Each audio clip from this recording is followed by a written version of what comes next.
Hey, less lethal people. So, while I was away, I watched a lot of videos and I saw a lot of drama going on and a lot of stuff that really disappointed me. Our community needs to stick together. So, there's a lot of different things going on now. You have some guys have channels and they don't want to support other guys because they feel they have a stake in something and they're making money off of it. You have other guys that feel that people who are modifiers and jewel creepers or jewel junkies are going to ruin the hobby. And you have all this crazy nonsense going on. And I've been sitting back, watching it, taking it in. And it kind of disappoints me a little to see this because it's coming from really great YouTube guys that really are educated, smart, and have been doing this for a long time. So I'm just going to put this out there, and it's not meant to bring anybody down. It's actually meant to bring everybody up. So first thing, let's talk about the big elephant in the room, which is going on lately, and it's some people complaining about the jewel junkies and the jewel creepers. Right? I have my own personal belief on this, and it may not be the same as everybody else's, but I'm going to play devil's advocate here. And I don't think that guys, at least the guys I know that are out there modifying these launches to reach ungodly numbers with like 100 joules plus, I really don't think they're going to be the ones that destroy less lethal or have it regulated or banned. I don't think that's going to be the case. Who I think is going to be the person that does that is going to be the criminal. Because you can take any launcher and commit a criminal activity with that, whether it's a modified one or a non-modified one. And I think what the issue is going to be down the road, once people start seeing and this becomes more popular, I think we're going to have two issues. One is you're going to have the people that go into places and loot or rob places, covering their face with masks and respirators and going in with unmodified chemical launchers and incapacitating people so they can't see them.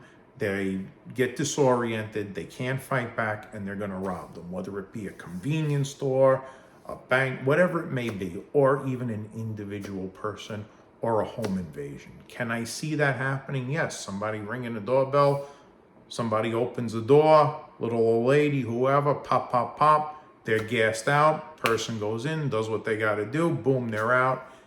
That's going to cause a problem. And will we eventually get to that point? I think so. And I think that's going to be a bigger problem than the guy that modifies his launcher, which we're going to get into that in a minute too, and why some of that is a little ridiculous.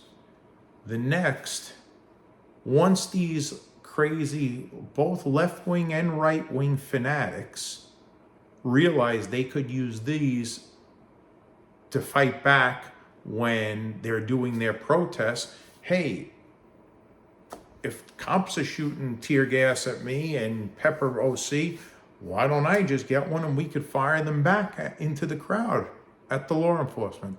I think that's a highly likelihood thing that might happen down the road. That will cause it to get banned. That will cause it to get regulated, so on and so forth. So I think those are more of a realistic issue, and you don't need a modified launcher to do that. Now, let's talk about the modified launcher.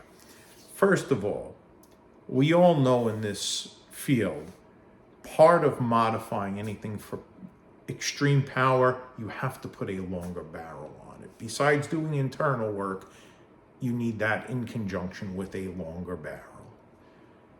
For somebody to be getting upwards of 100 joules, they're not going to be modifying the majority of pistol launchers. You're never going to really get, as of now, 100 joules out of a little concealed carry pistol launcher. It's not realistic. Okay, you're never going to modify your burner to get it to that level. You're never going to modify a salt supply. You're never going to, even a Pistelli 68, you're going to have to put an 11-inch barrel on that and mess with the back chamber cap and put something else on there. It's not going to be a concealed carry. So you're not going to have to worry about guys walking up and down the street with a pepper ball patrol carbine or a modified VKS or a modified M17 or an 11-inch barrel X68. It's not going to be done. What are you going to get? Somebody's going to modify an Umarex that they could conceal carry to get 27 joules out of, 30 joules out of. It's still not 100 joules like we're talking about. So we have to think about that too. It's not that they're going to be carrying these things down the street like lunatics and being able to conceal them. So it's going to probably most likely be something they're modifying that they keep in their house in case there is a real emergency and somebody enters their domain.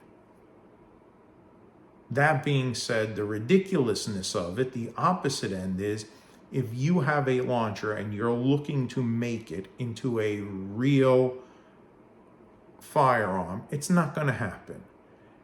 You're going to pump it up to this power and it's just still not efficient. You have more efficiency out there with some of the PCP air guns out there on the market from Hubin, Western Rattler, Edgun Leshy, AEAs, Megalodon. You have so many different ones out there now shooting 9mm, 35 caliber, 40 caliber, 25 caliber, 50, all different calibers out there, and they use them from anything from small game hunting to large game hunting. That is a more efficient way to go, and they don't need any modification. Just buy them and shoot them. Those, I think, are a better alternative and more common sense to use. Same thing with black powder.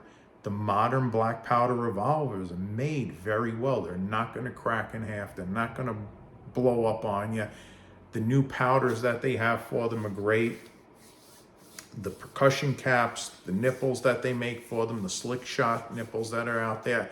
There's good, you can get firearm power from that way better and way more efficiently and cost effectively than you would by modifying a less lethal launcher to get that way. So that is really my take on the whole thing. Where I have an issue with the modifying is the liability issue. If you're going to carry a launcher on the street, I'm not talking about in your house. Your house is a different ball game. Most places have the castle doctrine, and not all. I mean, you might live in the People's Republic of New York or People's Republic of Jersey or People's Republic of California. I can't help you with that. I would go then for the black powder route or something else. However, I don't know the laws that you have to look into that. However, if you are going to be carrying something in public on the street and use it, if you ever have to, God forbid, use it, you're going to be in a losing situation if you're carrying something that's modified, especially if it's modified for more power. I'm telling you, that's just the way it's going to be. I guarantee you 100%. So that's why you need to choose wisely and realize where you live, what the laws are, what you're capable of carrying, and what you're allowed to carry. So let's go into that. Number one, if you live in a state that does not allow you to carry chemical rounds, most of these launchers are not for you, especially if you have to modify them. You're opening a can of worms. We are fortunate enough to live in a society now where we have launchers that are available, which would satisfy or suit your needs. If you live in a state that only allows you to carry kinetic, you should be looking at something that's 30 joules or above, 30 to 50 joules. To my knowledge, there is only two that come out of the box like that. That is your Pistelli X68 and your Grimberg Gavel Carry. Those are the only two stock launchers that come out. And those are two that you can get that are less lethal, that are not modified, that will work. If you live in a state that allows chemicals, then you have a wider option. You can use those two because they have chemicals and kinetics for them, or you can choose any of the burners. You could choose the salt supply. You can choose the BP50. There's a wide variety of launchers to choose from that work great with chemical rounds, and they're all fairly reliable and good. My personal opinion is this: if you're only carrying kinetic, you must have something 30 to 50 joules at least. If you're going to carry only chemical, anything under 30 is fine. But if you think you're going to carry something that had like a BP50 stock with 18 or 22 joules, or a salt supply with 22 joules, or a burner with 23, 24 joules on an LE, I don't know. I don't think that's the most effective kinetic round. I think you should just forget the kinetics and stick to the chemical rounds. Now, maybe you want to put a kinetic first. That's fine. That's not full kinetic to see if the first kinetic shot works. I think you are smart in doing that, or to give yourself some room. We'll do some training videos down the road. However, if you're dealing with anything 29 joules or lower, I would only recommend chemical. If you're going to do only kinetic, it has to be 30 to 50 joules, 30 to 60 joules, whatever. So we're talking concealed carry. So that's my opinion on this. You know, can agree, disagree, whatever. I'm giving you the rules that I live by. I don't carry anything that is modified for power, for liability reasons. That's why I would choose, for me, the X68 or the Grimberg Gavel Carry if I was only carrying kinetics. I don't have a stake in it, meaning Grimberg does not pay me to say that. X68 does not pay me, but I do offer them because I can get them at a decent price and offer them. Why do I offer them? Because I believe in them. They work. Okay, I like the TCP. It works, it's good. I don't trust it like I trust the X68. That's why you don't see me offering FSCs and things of that. Yes, I can get FSCs. I don't offer them because they are not as reliable for me, or as consistent with power for me, or as easy to carry for me as the X68. I think the X68 is the best choice. That's why I offer that. That's why I work off of that platform.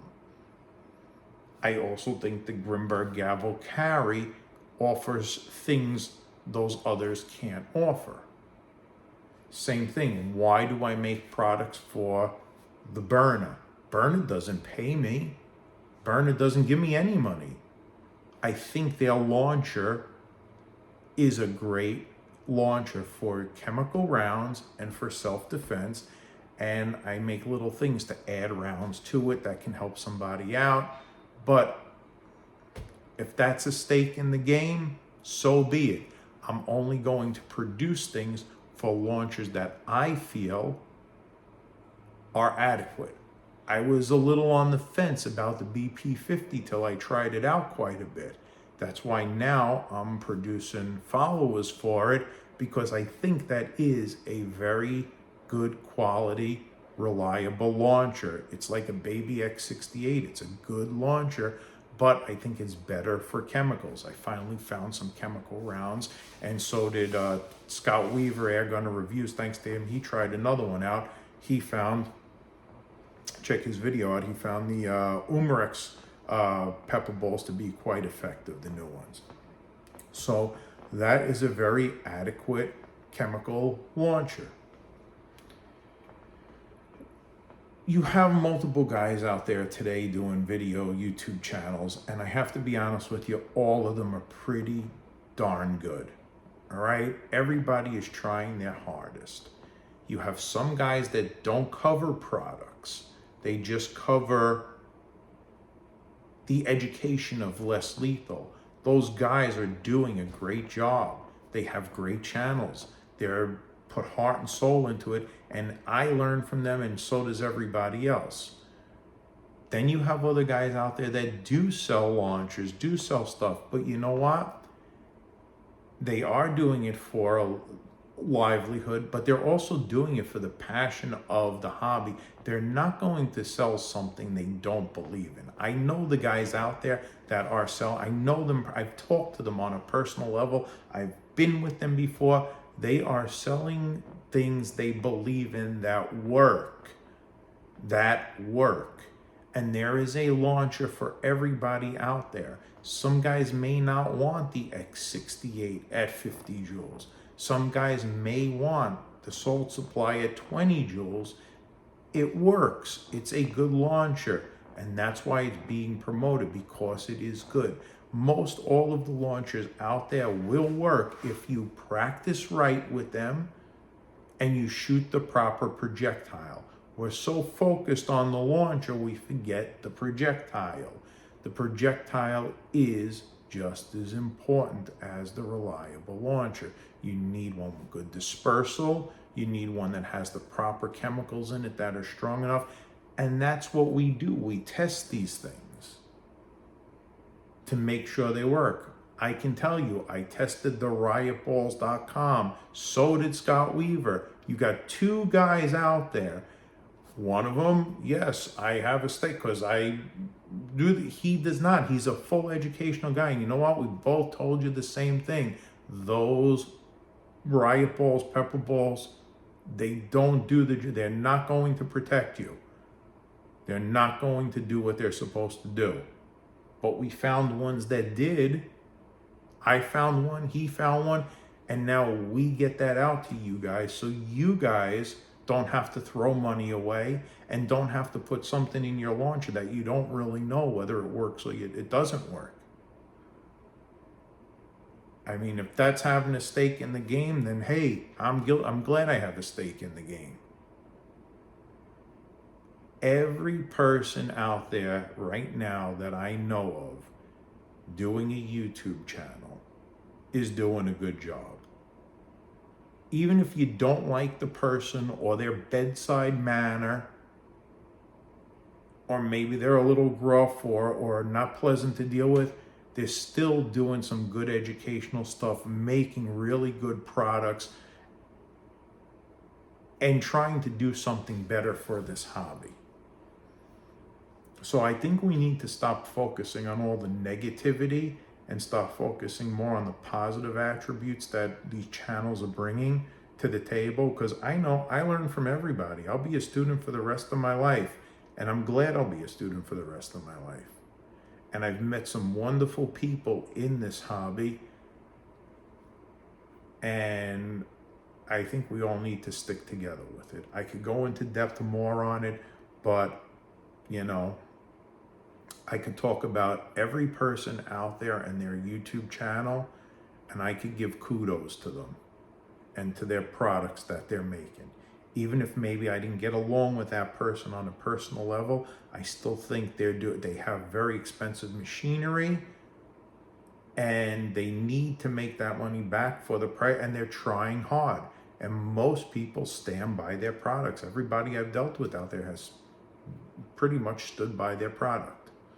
So let's continue to make this positive and support our community and not rag on each other, and look to each other to help one another out. Guys, I hope this, sinks in a little to everybody. And please if you have a channel out there, keep up if you're just starting, some guys out there that are just starting, you're doing a great job. Keep it up.